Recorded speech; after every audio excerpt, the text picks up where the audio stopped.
Ayan, luto na siguro ito guys. Tingnan natin kung luto na ba.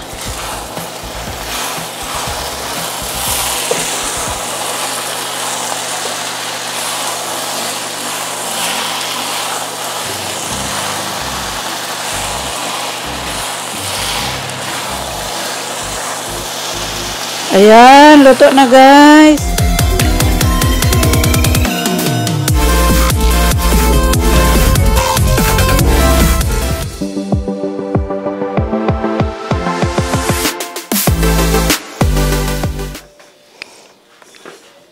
Magandang umaga sa inyong lahat. Guys, nandito magluluto na tayo ng ating ito yung luluto natin guys. Magluluto tayo ng, ano tawag nito guys? Bihon yata ito guys. Ano kasi, ano ba, wala nakalagay na bihon. Pero bihon ito guys, oh. Ayan, bihon. So magluluto tayo.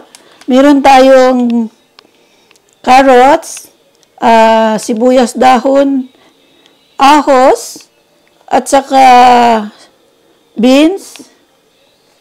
Meron tayong sibuyas bombay. Meron cabbage na ginayat na. At pork na meat ang gagamitin natin. So, ang gagawin natin ngayon guys, painitin natin yung ating kawali. Kasi kakain tayo mamaya. So, itong lulutuin natin, papainit ko pa yung kawali natin, tapos lalagyan ko mamaya ng mantika, at magluluto tayo nito. Tapos nito guys, mamaya, boxing na naman ulit tayo. So, lagyan muna natin ng kaunting mantika para magisa natin yung ating karne. At ito ang gagawin natin, ihulo muna natin ito guys. Mag-ano muna tayo guys ng bawang. Guys, mainit na yata yung ano natin guys. Ilalagay muna natin yung ating bawang. Andarin natin yung ating exhaust fan kasi mainit dito sa kusina para makalabas yung kanyang amoy. At saka yung tinaan natin muna sandali. Sobrang init. Ayan. Tapos, lagyan natin ng bombay. Ayan.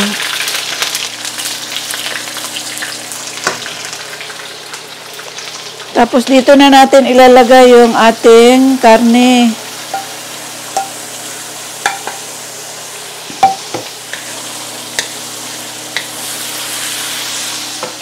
So, ayan guys. I-brown muna natin siya, tapos lagyan natin mamaya ng tubig kaunti para paglambot niya.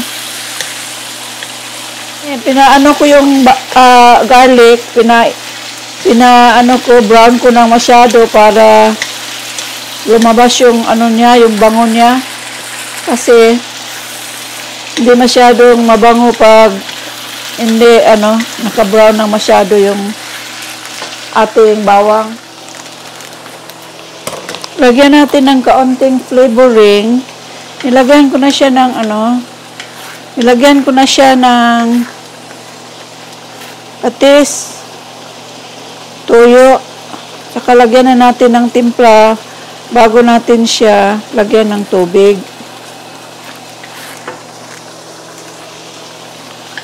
Paanuhin muna siya natin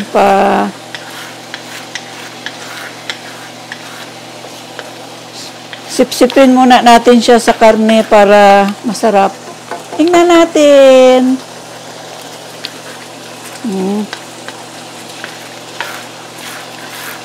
Saka ito sabi, kasi hindi ko pa alam ito guys.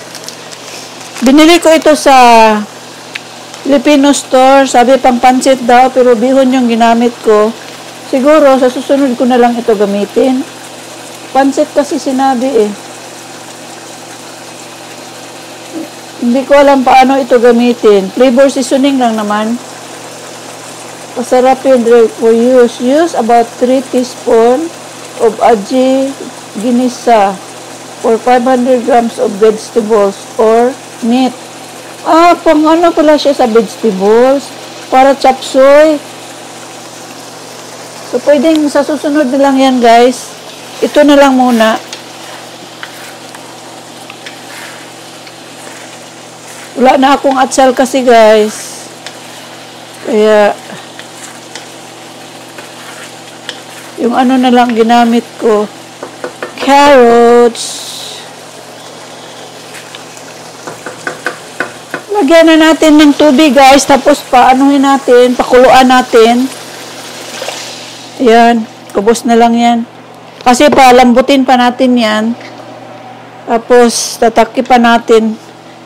Mamaya ng kaunti, pag nakakaunti na lang yung ano guys, yung tubig niya, at saka malambot na yung karne, saka natin ilagay yung mga kanyang sahog, mga ingredients. Ayan. So, ilalagay na natin itong sobrang ano, para paglagay natin ng bihon, ano na siya, ma-mix na siya lahat. Yan.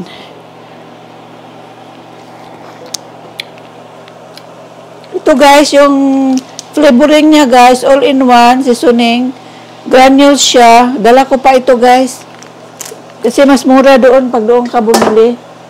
Ayan, takpan muna natin guys.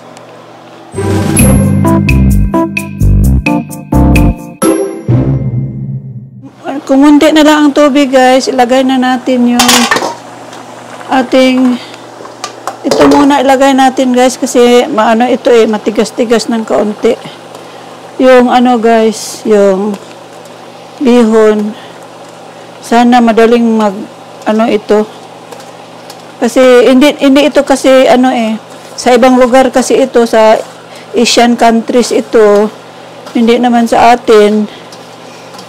Pero mas matigas-tigas siguro ito. Dadagdagan na lang natin ng tubig. So, yun. Kasi malambot na yung karne. Ayaw ko kung yung tubig kasi parang kinain yata yung tubig. Ininom yata lahat. Ininom lahat yung tubig, guys. Ito, maano pa naman. Hindi siya malambot. Dagdagan natin ng kaunting tubig. So, tingnan natin kung anong nangyari. Wala pang nangyari. Tingnan natin kung nahumok na ba yung ano. Ano na natin guys, isama na natin lahat. Mas gusto ko guys yung may ano, yung mag-brown-brown ba yung bihon ba guys? Kaysa puti lang.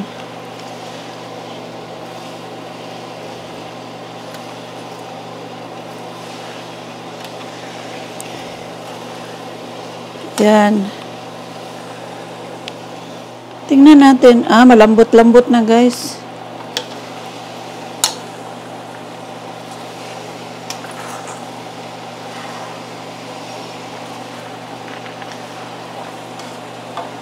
Mabuti malambot-lambot na yung ano guys. Yung bihon. Tamang-tama lang. Dinagdagan ko ng kaunting tubig kasi hindi ko kasi alam kung ano ang yan. Tingnan natin. Malambot-lambot na guys.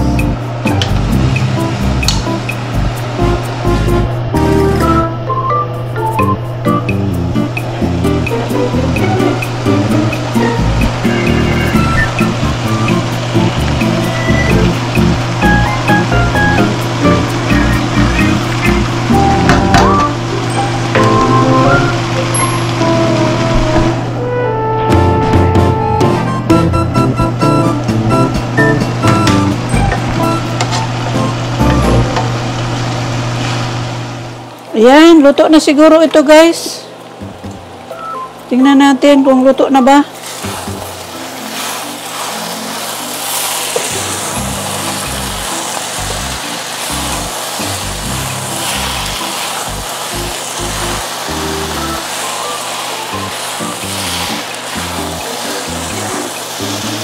Ayan, luto na guys. Tikman natin.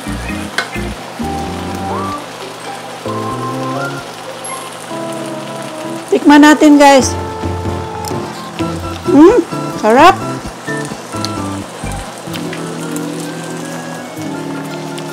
Lagyan natin ito. Pang ano? Pang amoy. Para umamoy siya. Sarap nito guys.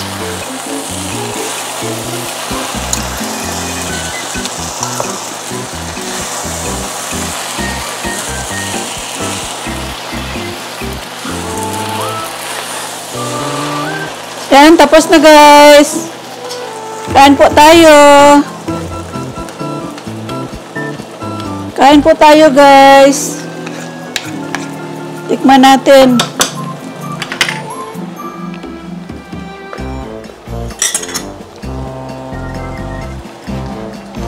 Tikman natin guys.